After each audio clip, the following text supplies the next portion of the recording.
स्वागत करते हैं आपके अपने YouTube चैनल GSA एकेडमी पर।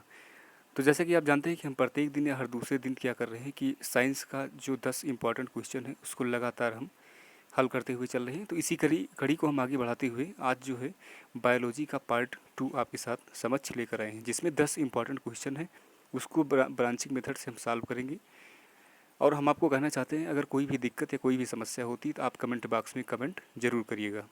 जो भी व्यूअर्स हमारे चैनल पर नए हैं उसके लिए हमारे चैनल को सब्सक्राइब करना बिल्कुल ना भूलिए। आइए जो है क्वेश्चनों को लगाना प्रारंभ करते हैं। तो इनिशियल में ही आप क्या देख रहे हैं भैया, जीवन की मूलभूत इकाई क्या है। तो इनिशियल में हम क्वेश्चन को सॉल्व कर लेते हैं जिससे कोई कन्फ्यूजन ना हो। तो इसमें क्या हो जाएगा, कोशिका। तो पहला क्वेश्चन क्या है आपका कि जीवन की मूलभूत इकाई क्या है। सेम वही क्वेश्चन आया है जो वहाँ पे आपको दिया गया है। तो ऑप्शन क्या है आपका, कोशिका। ऑप्शन नंबर बी क्या है, अंग। ऑप्शन नंबर सी क्या है आपका, ऊतक। ऑप्शन नंबर डी क्या है आपका, नाभिक। तो जीवन की जो मूलभूत इकाई है जहाँ से सभी कुछ यानी कि स्टार्ट होता है, यानी कि सबसे पहले क्या बनता है, कोशिका। और कोशिकाओं के झुंड से क्या बनेगा फिर, ऊतक। फिर ऊतक के झुंड से क्या निर्माण होगा, अंग का। और अंग के बाद जो बनेगा वो हमारा क्या बनेगा, शरीर बनेगा। क्लियर हो गया। तो जीवन की मूलभूत इकाई क्या हो जाएगी, कोशिका। अगर हम केंद्रक की बात करें तो इसकी खोज किसने की थी, ये हो जाएगा आपका रॉबर्ट ब्राउन। रॉबर्ट ब्राउन, ध्यान रखिएगा कि ये हमें दिमाग में इमेज बनानी है कि केंद्रक कैसा दिखेगा, ब्राउन दिखेगा, रॉबर्ट ब्राउन। इससे क्योंकि क्या हो जाएगा यहाँ पे कन्फ्यूजन हो जाएगा, क्योंकि कोशिका और केंद्रक दोनों में कौन सा शब्द आ रहा है, रॉबर्ट। अगर हम कोशिका की बात करेंगे तो इसकी खोज किसने की थी, रॉबर्ट हुक ने। रॉबर्ट हुक ने। क्लियर हो गया। ऊतक क्या है, हम आपको बता दिए कि कोशिकाओं का जो झुंड है, जो समूह है, वो किसका निर्माण करता है, ऊतक का। आइए नेक्स्ट क्वेश्चन देखते हैं। नेक्स्ट क्वेश्चन क्या है आपका कि न्यूक्लियस के बाहर डीएनए कहाँ पर होता है। तो डीएनए का फुल फॉर्म सर्वप्रथम जान लेते हैं, क्या होता है, deoxy ribosome nucleic acid. Clear हो गया। ये डीएनए का क्या हो जाएगा, फुल फॉर्म हो जाएगा, जिसे क्या बोलते हैं, जीन भी बोलते हैं। ऑप्शन क्या है आपका, गोल्जी का है। ऑप्शन बी क्या है, अंतःद्रव्यी जालिका। ऑप्शन नंबर सी क्या है आपका, माइटोकॉन्ड्रिया। ऑप्शन नंबर डी क्या है आपका, राइबोसोम। तो डीएनए के अलावा, सॉरी, न्यूक्लियस के अलावा यानी केंद्रक के अलावा, न्यूक्लियस का मतलब क्या हुआ, केंद्रक। केंद्रक के अलावा जो डीएनए पाया जाएगा वो आपका पाया जाएगा माइटोकॉन्ड्रिया। माइटोकॉन्ड्रिया व हरित लवक में, जो कि आपका किस में पाया जाएगा, पेड़ पौधों में, हरित लवक में। क्लियर। और हरित लवक में क्या पाया जाता है आपको पता ही होगा। हरित लवक में आपका क्या पाया जाएगा, इसके केंद्र में मैग्नीशियम। कैसा होगा, हरा होगा। तो नेक्स्ट अगर इसमें देखें अंतःप्रद्रवी जालिका, तो ये इसमें क्या पाया जाता है, माइटोकॉन्ड्रिया। इसी में क्या पाया जाएगा, माइटोकॉन्ड्रिया। और माइटोकॉन्ड्रिया की खोज किसने की थी, अल्टमैन। अल्टमैन। राइबोसोम क्या हो जाएगा आपका, प्रोटीन का संश्लेषण कहाँ पर होता है, राइबोसोम में ही होता है, इसलिए राइबोसोम को क्या बोलते हैं, राइबोसोम प्रोटीन का संग्राहक। संग्राहक। नेक्स्ट क्वेश्चन देखते हैं। नेक्स्ट है आपका, निम्नलिखित में से किस कोशिका को पावर प्लांट कहा जाता है। पावर प्लांट का मतलब क्या हो गया, पावर हाउस। पावर हाउस, जो कि मोस्टली बच्चों को पता होगा। यहाँ पे क्या हो जाएगा, ये हो जाएगा आपका माइटोकॉन्ड्रिया। इसमें क्या होगा कि जो एक ग्लूकोज का अणु होगा, एक ग्लूकोज का अणु किस में पार्ट, कितने पार्ट में टूटेगा, 36 एटीपी में। एक ग्लूकोज का अणु जो है कितने पार्ट में टूट जाएगा, 36 एटीपी में। क्लियर। और केप्स चक्र कितने में टूटेगा, 34 एटीपी में। तो कोशिका का पावर हाउस किसे कहते हैं, बहुत ही आसान क्वेश्चन। क्या हो जाएगा यहाँ पे, माइटोकॉन्ड्रिया। इसकी खोज किसने की थी, पुनः हम रिवाइज कर लेते हैं, अल्टमैन। अल्टमैन। लाइसोसोम क्या हो जाएगा, जहाँ पे कोशिका, यहाँ पर क्या होती है, कोशिका का विघटन होता है। विघटन यानी कोशिका क्या होती है, यहीं पे ख़त्म होती है। इसे क्या बोलते हैं, आत्महत्या की थैली। आत्महत्या की थैली। कोशिका की आत्महत्या की थैली किसे कहा जाता है, लाइसोसोम को। सुसाइडियल ग्लैंड इसे कहा जाए। क्लियर। नेक्स्ट क्वेश्चन देखते हैं। नेक्स्ट है आपका कोशिका की केंद्रक के अलावा कोशिकांग में डीएनए होता है। कोशिका की केंद्रक के अलावा किस कोशिकांग में डीएनए पाया जाता है? तो पुनः वही क्वेश्चन आया है, अंतःपर्दवी जालिका, बी ऑप्शन क्या है गोल्जी उपकरण, सी ऑप्शन क्या है लाइसोसोम, डी है आपका माइटोकॉन्ड्रिया। तो सही आंसर क्या हो जाएगा माइटोकॉन्ड्रिया। और एक और आपका हो जाएगा, वो कौन सा हो जाएगा हरित लवक, हरित लवक। नेक्स्ट क्वेश्चन देखते हैं। नेक्स्ट है आपका मानव शरीर में मौजूद निम्नलिखित कोशिकाओं में से किसमें माइटोकॉन्ड्रिया पाया जाता है? नहीं पाया जाता है। तो यहाँ पे क्या हो जाएगा, ऑप्शन नंबर ए है आपका लाल रक्त कोशिका, ऑप्शन नंबर बी है आपका यकृत कोशिका, ऑप्शन नंबर सी है आपका मांसपेशी कोशिका, ऑप्शन नंबर डी है आपका श्वेत रक्त कोशिका।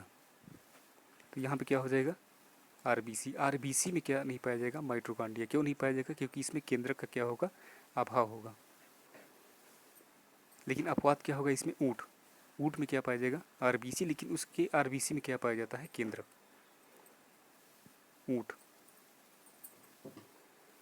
और बात करें माइटोकॉन्ड्रिया तो आपकी यकृत में भी पाया जाएगा, मांसपेशी कोशिका में भी पाया जाएगा, और आपका किस में पाया जाएगा डब्ल्यूबीसी में। तो डब्ल्यूबीसी का काम क्या हो जाएगा प्रतिरोधन क्षमता, white blood cells corpuscles, white blood corpuscles clear, इसका काम क्या हो जाएगा प्रतिरोधन क्षमता को बढ़ाना।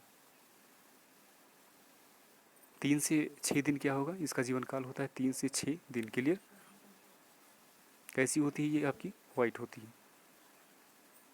अगर हम आरबीसी की बात करेंगे, आरबीसी की, तो इसका कार्यकाल कितना होता है 20 से 120 दिन होता है इसका कार्यकाल। इसमें किसका अभाव होता है भैया केंद्रक का अभाव होता है क्लियर है। केंद्रक इसकी मृत्यु कहाँ पर होगी, जो आरबीसी डेड होगी कहाँ पर अस्थिमज्जा व यकृत में, यकृत एवं प्लीहा में, सॉरी अस्थिमज्जा में क्या होगा इसका निर्माण होगा यकृत व प्लीहा में। नेक्स्ट क्वेश्चन देखते हैं। नेक्स्ट क्या है आपका निम्नलिखित में से किसी कोशिका की आत्महत्या की थैली कहा जाता है? ऑप्शन क्या है आपका लाइसोसोम, ऑप्शन बी है आपका राइबोसोम, ऑप्शन नंबर सी क्या है आपका डेक्टोसोम्स, ऑप्शन नंबर डी है आपका फाइगोसोम्स। तो सही आंसर क्या हो जाएगा, हमने प्रीवियस में चर्चा किया, क्या हो जाएगा लाइसोसोम। लाइसोसोम को क्या बोलते हैं कोशिका की आत्महत्या की थैली। जो कोशिका डेड होगी आपकी, कोशिका का निर्माण प्रत्येक दिन होता रहता है, कोशिका जो डेड होगी कहाँ पर होगी वो आपकी होगी लाइसोसोम में। और लाइसोसोम क्या करेगा, ये विषाणु एवं जीवाणु, विषाणु व जीवाणु दोनों से प्रोटेक्शन का कार्य भी करता है, यानी कि दोनों से क्या करेगा लड़ाई का कार्य करेगा। दोनों से लड़ने का कार्य कौन करेगा लाइसोसोम ही करता है। राइबोसोम की बात करें तो ये क्या हो जाएगा प्रोटीन का संश्लेषण करता है, प्रोटीन का संश्लेषण, प्रोटीन का संश्लेषण। नेक्स्ट क्वेश्चन देखते हैं। नेक्स्ट क्या है आपका डीएनए का पूर्ण रूप क्या है? ऑप्शन क्या है आपका deoxyribonucleic acid, option number B है आपका digital network architecture, option number C है आपका डीऑक्सी राइबो न्यूक्लिक, डी है आपका डीऑक्सी राइबोसोम न्यूक्लिक एसिड। तो सही आंसर क्या हो जाएगा, ये हो जाएगा डीऑक्सी राइबो न्यूक्लिक एसिड। ये किसका फुल फॉर्म हो जाएगा डीएनए का क्लियर। नेक्स्ट क्वेश्चन देखते हैं। नेक्स्ट है आपका निम्नलिखित में से कौन डीएनए में मौजूद रहता है पर आरएनए में मौजूद नहीं रहता है? कौन सा हो जाएगा आपका थायमिन। थायमिन जो होता है वो डीएनए में मौजूद रहता है लेकिन आरएनए में मौजूद नहीं रहता है। नेक्स्ट क्वेश्चन देखते हैं। नेक्स्ट है आपका अनुवांशिक यूनिट, अनुवांशिक यूनिट अर्थात जीन होते हैं। ऑप्शन क्या है आपका केंद्रीय झिल्ली में, ऑप्शन नंबर बी है आपका कोशिका झिल्ली में, ऑप्शन नंबर सी है आपका लाइसोसोम में, ऑप्शन नंबर डी है आपका गुणसूत्र में। तो सही आंसर क्या हो जाएगा ऑप्शन वो क्या हो जाएगा आपका गुणसूत्र में, डी पार्ट। गुणसूत्र की अगर हम बात करेंगे तो मानव में गुणसूत्रों की संख्या कितनी होती है 42, जो कि जोड़ी की अगर आप बात करेंगे कितना हो जाएगा 23 जोड़े गुणसूत्र पाए जाते हैं किसमें मनुष्य में। जो आपका 23वां जोड़ा होता है वो किसको किसको प्रदर्शित करता है लिंग को, किसको प्रदर्शित करेगा लिंग को, यानी कि लड़का होगा लड़की वो कौन सा गुणसूत्र जो है प्रदर्शित करता है। कई बार क्वेश्चन पूछा भी जाता है कि लिंग को कौन सा गुणसूत्र प्रदर्शित करता है, कौन सा हो जाएगा आपका 23वां गुणसूत्र। नेक्स्ट क्वेश्चन देखते हैं। नेक्स्ट है आपका डेंड्रोलॉजी का संबंध किससे है? ऑप्शन क्या है आपका ऑप्शन नंबर ए है पुष्पों के अध्ययन से, ऑप्शन नंबर बी है आपका वृक्षों के अध्ययन से, ऑप्शन नंबर सी है आपका झाड़ियों के अध्ययन से, ऑप्शन नंबर डी है आपका पौधों के अध्ययन से। तो सही ऑप्शन क्या हो जाएगा आपका झाड़ियों के अध्ययन से। डेंड्रो ध्यान रखिएगा डेंड्रोलॉजी जैसे ही आएगा आप कहाँ पे जाएंगे झाड़ियों के अध्ययन से। अगर हम पुष्पों की बात करें तो ये क्या हो जाएगा एंथोलॉजी, एंथोलॉजी पुष्पों के अध्ययन को क्या बोलते हैं भैया एंथोलॉजी। और पोमोलॉजी की अगर हम बात करेंगे तो ये किसके अध्ययन को बोलेंगे फलों के अध्ययन को। फाइकोलॉजी कई बार हम इसलिए रिवाइज कर रहे हैं जिससे पूरी तरह आपके दिमाग में क्या हो जाए, फिट हो जाए।